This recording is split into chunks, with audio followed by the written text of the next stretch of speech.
Hello friends, this week we are working through the 1920 classic Whispering. This was popularized originally by the great Paul Whiteman Orchestra, but continued to be played by musicians throughout the years, even having a hit by Les Paul and Mary Ford.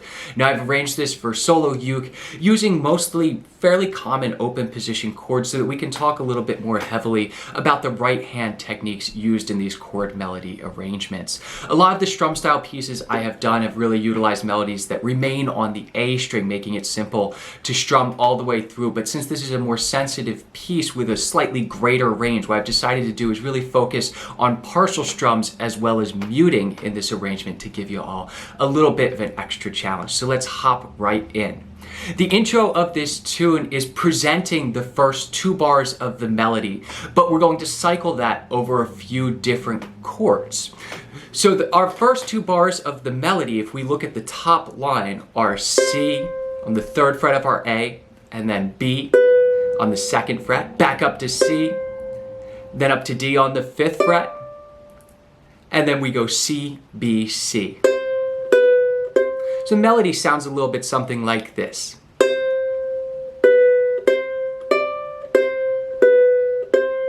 Fairly simple, right? Now all we're going to do is strum through a chord on beat 1, and we'll be changing that every 2 measures. So we'll start out on just our basic C major chord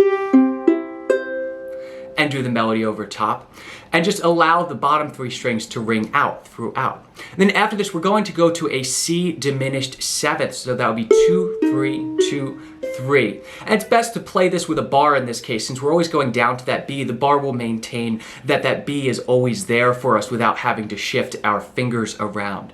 And from there, we're going to a D minor 7th, 2, 2, 1, 3. Now this is by far the toughest one to throw the melody over top of, because we need to use our pinky to do all these movements. So do your best to keep it as smooth as possible and be very deliberate about the motion of your pinky and when you are moving that. So let's listen to just these first 6 measures of it before we get to the little turnaround here. So it's going to sound something like this.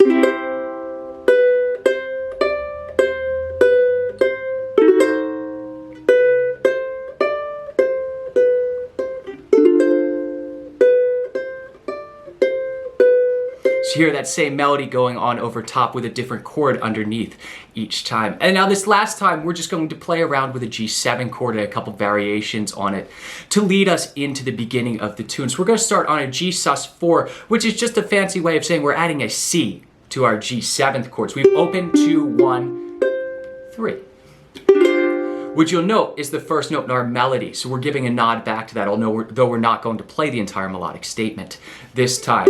And from there, we're going to come up with the 2nd fret of our C string, a D, open E, and then we're going to slide that middle finger up to the 5th fret of our C string to grab the F. Now, while we could play this on the 1st fret of our E string, this campanella style playing allows us to just ring out a little bit longer and make it sound more open. So this bar 7 will sound like this. So you can hear all the notes ringing, and then we're just going to strum a G7, hold, and put our pinky down on the 3rd fret, the D sharp on our C string, to make this a G7 sharp 5. So let me play just bars 7 and 8 for you so you can hear that.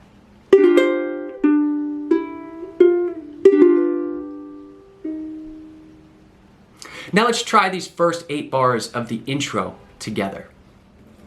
1, 2, 3, 4.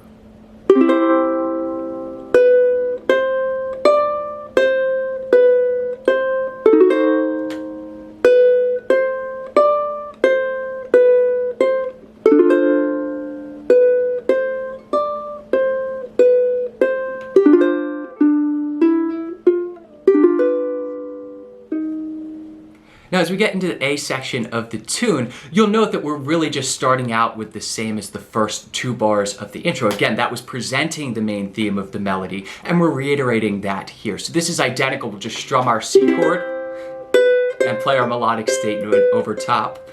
But this is where things get different. Instead of going to that C diminished 7th chord now, we're now going to go to a B 7th chord, which is going to give us a B in the melody. So we will voice this for the first measure, bar across your 2nd fret, put your middle finger on the 3rd fret, the D sharp on your C string, And we're just gonna let that ring, and as we strum through all of this on beat 1, we're going to accompany ourselves on beats 2, 3, and 4 by just lightly strumming the bottom 3 strings, our G, C, and E strings, and letting this B on our A string ring out. So bar 11 will sound a little bit something like this, and pay close attention to how lightly I strum these accompaniment notes so that we're able to let the melody pop out.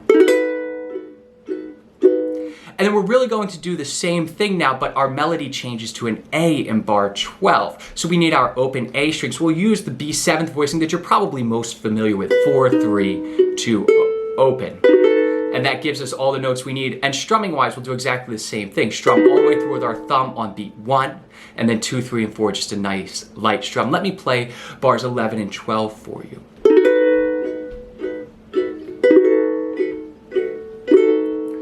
Now let's try those first 4 bars of the A section together. 1, 2, 3, 4.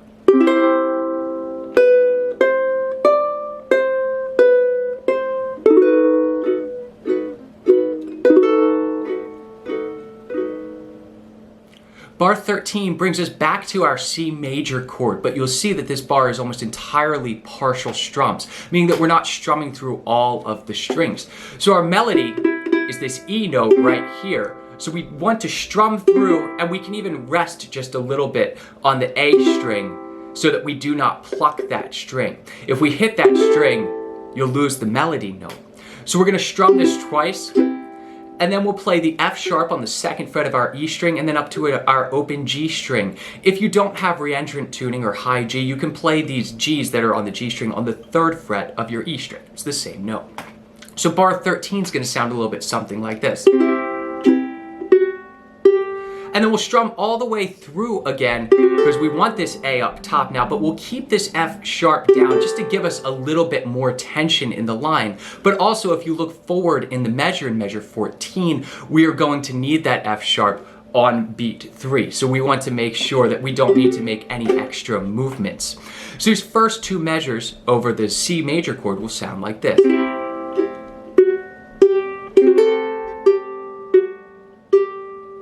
And then we're coming down, our melody is now an E sharp on the 1st fret of our E string, which you might think of as an F, but in this context, because the chord is an A7 sharp 5, our 5 in that would be an E, so we'll call this an E sharp despite being an enharmonic equivalent of an F. So you'll voice this open 1, 1, open, but again, we're not strumming our A string as we do this. We're going to pluck the F on our E string on beat 1, and then just strum through lightly like we did in the B7th bars on our lower strings. And then bar 16, we're just going to pick up the finger that's playing our E sharp and play regular old E, giving us a big old A7th chord, just the root position 1 that you're all familiar with. And other than that, the right hand will be identical. Let me play bars 13, 14, 15, and 16 for you.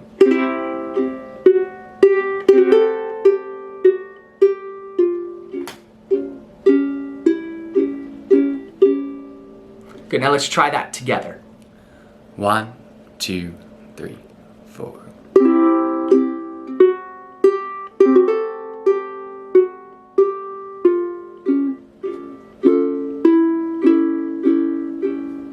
Now this A7th brings us to a D minor chord, but the great part about this minimalist arrangement is that we don't actually have to voice the entire D minor chord. All that you need is your middle finger on the 2nd fret of your C string, the D, because we're going to leave the 9th, the E, and the 11th, the G, open, just again to give us a little bit more sense of motion and ambiguity to this and a little bit more tension. So as we strum through, we're going to hit our open E on beat 1, and then strum through, again, skipping our A string. As I said in the beginning, the focus on this is really isolating individual groupings of strings as opposed to strumming all the way through, which takes a lot of effort. And then after we strum that, we're gonna pluck the D on the 2nd fret of our C string and then back up to the E. And then we'll strum all the way through this time because we'll have the A up top in the melody. And then we'll continue allowing that to ring out the whole bar as we come down and go E string, C string, E string. And note, my left hand's not moving at all here. Let me play bars 17 and 18 for you. So this is a great exercise to really help you in isolating those individual notes because we're not worried about any left hand movements here. And as we move on, we're going to a G6 chord, but if we look at this measure, it's really the same exact position that we were using for that D minor chord. We just need that same finger down. We're just really changing the melody notes. We're going to pluck the E, the open E on beat 1, and then strum through as we did with the A7th and the B7th on those lower strings. And then our melody note is this D itself on the 2nd fret of our C string. And as we hit that, we're going to build our open position G7th around that open 2, 1, 2, the one you, probably the 2nd or 3rd chord you ever learned on uke. So we'll pluck that and then strum through.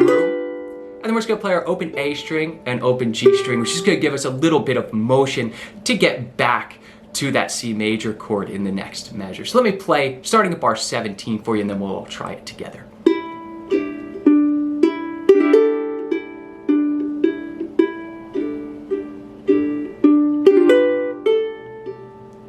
Good, now let's try that together. 1, 2, 3, 4.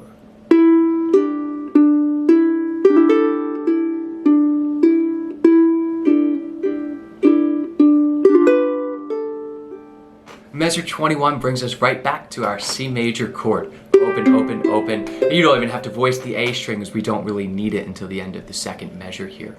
So our melody is actually walking up now. We have an open C, and then you'll partial strum those 3 strings.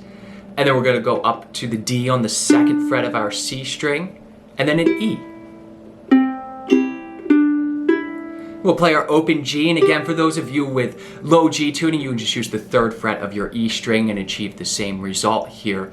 And then if we look at bar 22, what we're doing is really building up this chord. Now, this is really a C sus2 chord. We have this D in here that's begging to be called back to be a C and resolve the entire time. So we play our open G, and then we still have this D down the whole time. We're gonna strum just 3, and then on beat 3, we'll strum all the way through because we need that A in our melody now. And then on beat 4, we'll just add the 2nd fret, the B, on our A string. All right, so in bar 21, it's gonna sound a little bit something like this.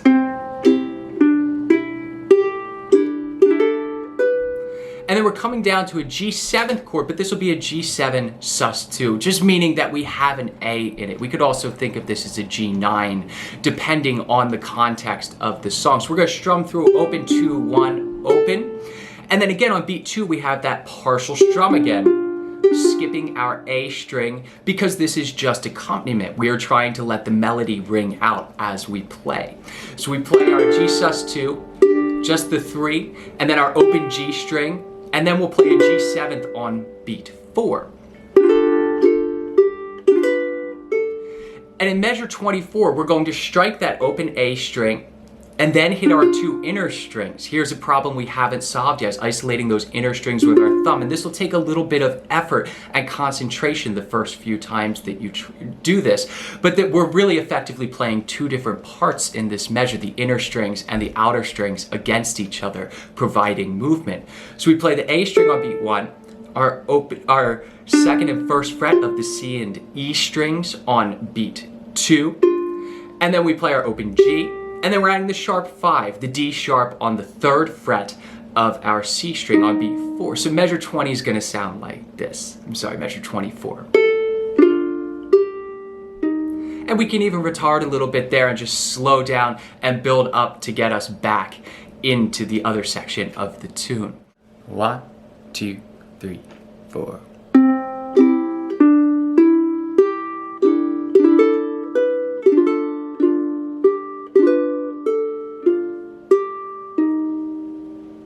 So now as we strum through this, if we look at measure 25, we're going into a strum style. Now that we have already presented the melody, we can get away with cheating a little bit and not really isolating all of these notes. But this section is also going to force us to mute some notes on different strings. So while this is a very, very similar melody, it really is not any different to the last 4 bars of the B section. We're playing it in a different manner and providing ourselves new challenges throughout, which is really the key when we're learning a piece, is identifying the challenging bits, not just playing through the song itself, and really working through what we as a player need ourselves. So we're starting out, our melody will be the same. We still have our, that's still going on here, but we're going to strum through. Now on beat 1, for these first few measures, we're going to use the claw stroke, or just open up your hand and drag all your fingers across, giving us a slight arpeggio, just to really highlight where each of these chord changes is. So measures 25 and 26, you'll see that I'm just strumming through and playing the melody over top, so it's going to sound a little bit something like this.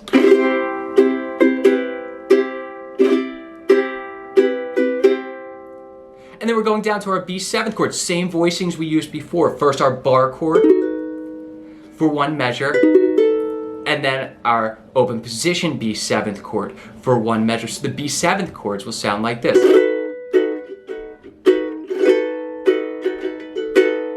Now we have a triplet on beat 3 of bar 28. I'll link in the description below to a tutorial on the triplet strum if you have never used that one before. One thing that you'll note that I do in these bar chord voicings over the B7th especially, and we'll see it a little bit later in the tune as well, is when we're providing the accompaniment strokes, everything but beat 1 on this B7th chord, I'm pulsing the chord. So we have a little space in between, and that gives just a little bit more rhythmic momentum than we would have by doing that and letting the notes ring out. Note how the space really contributes to the groove of the song. These quarter notes need to be not short, but just a little bit detached from each other to give that swing sort of feel. So let me play starting at measure 25 for you, and then we'll try this together.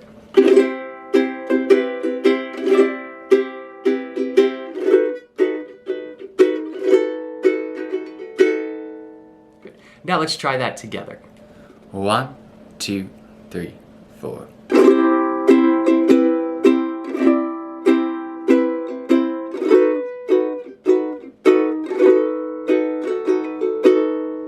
Now if you recall from the A section, we go right back to our C major chord here. Just our standard root position, open, open, open, 3.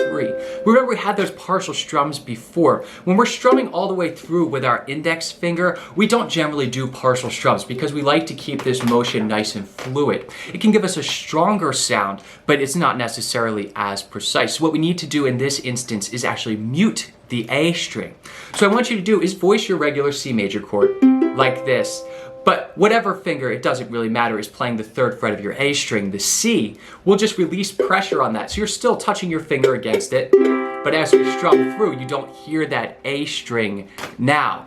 And we're gonna do really the same melodic progression that we did in the A section. We just need that F sharp on beat 3, or the 2nd fret of our E string. So it'll sound like this. So hear that the A string's muted the entire time, but you don't really hear it as a muted note. We're just stopping it from sounding so it doesn't get in the way of our melody. And then in bar 30, we'll open this up and just let it be a regular C6th chord, everyone's favorite chord where we have all open strings. And on beats 3 and 4, we're just going to let these outer strings ring out as we play a melody around it. Open G, F sharp on the 2nd fret of our E string, and then open G again. So you can hear that the whole uke is ringing. We hear that C major chord, although we're playing just the individual notes on beats 2, 3, and 4 by allowing this chord to ring out through the entire measure. Let me play bars 29 and 30 for you so you can hear how this sounds.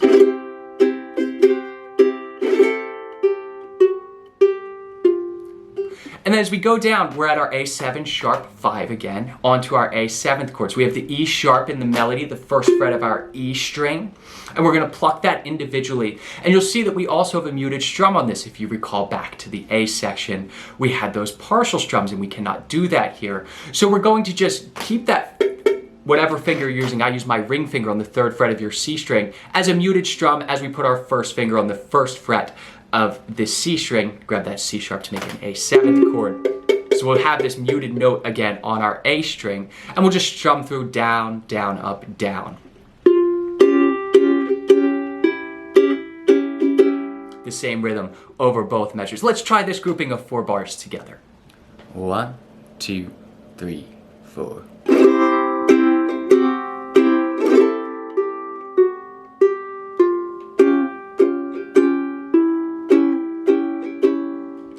Now Now we've reached our D minor chord. This isn't really too much different than what we did in the A section, just a minor modification because again, we need these muted strums in here so that we can allow the melody to pop out.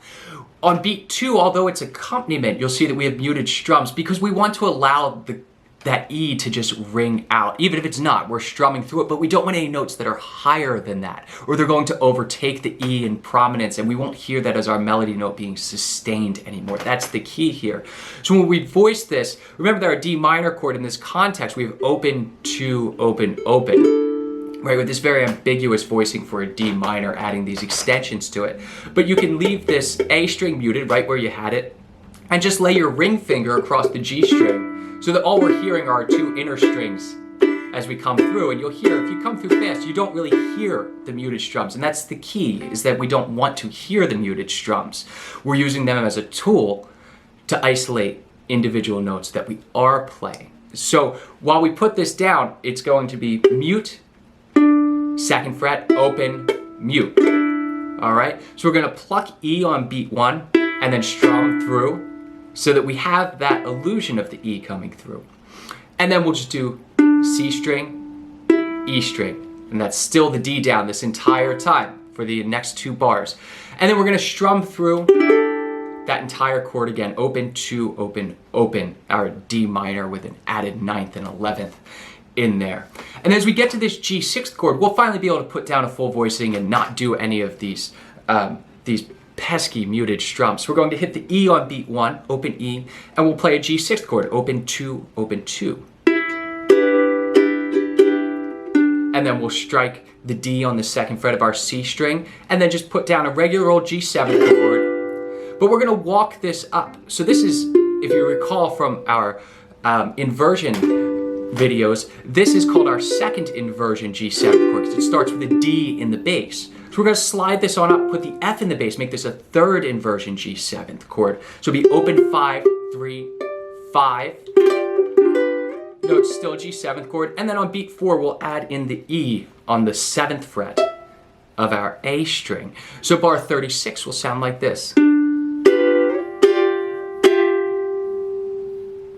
Let me play starting at bar 33 for you, just so we can get a handle on how this 4-bar section sounds together.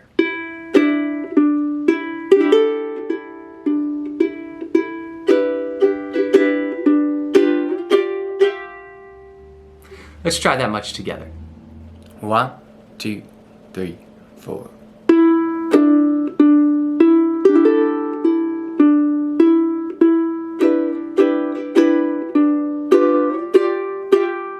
But bar 37 gives us a nice little campanella line, just really walking up a C major scale, starting on the 2nd, on D. So we have our 2nd finger on the 2nd fret of our C string, open E, slide up to the 5th fret of your C string for the F, and then our open G string. Again, if you're on low G, you can play it on the 3rd fret of your E string.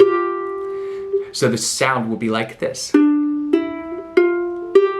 With that nice open sound with 3 notes ringing at the end. And then we're just going to play our D minor chord. We will voice almost the entire thing this time, but we're only going to strum the bottom 3 strings. So we have 2, 1, open, leaving the G string out. And then we're going to play an F minor 6th chord, which is substituting for our G7th in this context. You'll see that it has the D and the F in here, and really this A flat is acting as a flat 9 in this case. So it's very similar to our G7th chord, giving the motion back to the 1. So we're going to play our D minor 7th, F minor 6th, and then resolve to regular old C. Let's try those last 4 measures together. 1, 2, 3, 4.